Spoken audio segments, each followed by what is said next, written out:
Merci de nous suivre sur M24 Télévision. L'actualité africaine et internationale, c'est tout de suite. Au Mali, le protocole d'entente sur l'installation des autorités intérimaires a été officiellement signé hier dimanche 19 juin par toutes les parties, marquant ainsi une avancée majeure du processus de paix. La cérémonie s'est déroulée à la cité administrative en présence de la quasi-totalité des leaders des groupes armés, de la CMA, de la plateforme, des membres du comité de suivi de l'accord et d'autres personnes ressources invitées.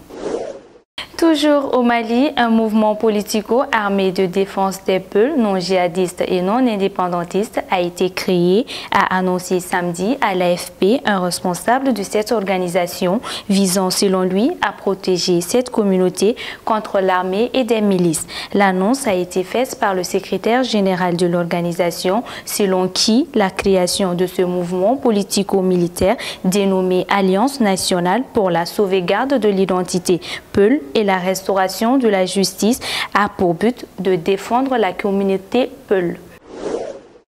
Au Burundi, le parti au pouvoir, le SNDD-FDD, a réaffirmé son refus de négocier avec l'opposition lors d'un congrès extraordinaire organisé ce week-end à Ngozi. L'opposition est accusée d'être derrière les violences dans le pays. Le parti du président Nkurunziza ne s'est par ailleurs pas doté de nouveaux dirigeants alors qu'il avait entretenu le suspense à ce sujet. Une journée sans presse et sans crédit en République démocratique du Congo.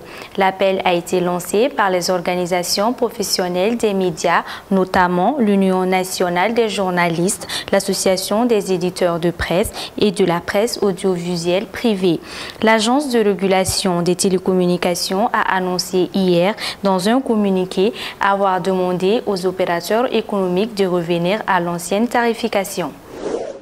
À l'occasion de la Journée mondiale des réfugiés, ce lundi 20 juin 2016, focus sur les rôles des médecins sans frontières auprès des réfugiés érythréens. L'ONG vient en aide à plusieurs dizaines de milliers d'entre eux dans plusieurs camps du nord de l'Éthiopie. Certains sont là depuis des années et des milliers d'autres arrivent encore chaque mois, fuyant le régime répressif d'Asmara, l'un des plus fermés du monde. En Italie, la populiste du mouvement 5 étoiles, Virginia Raggi, est devenue depuis dimanche la première femme élue à la mairie de Rome.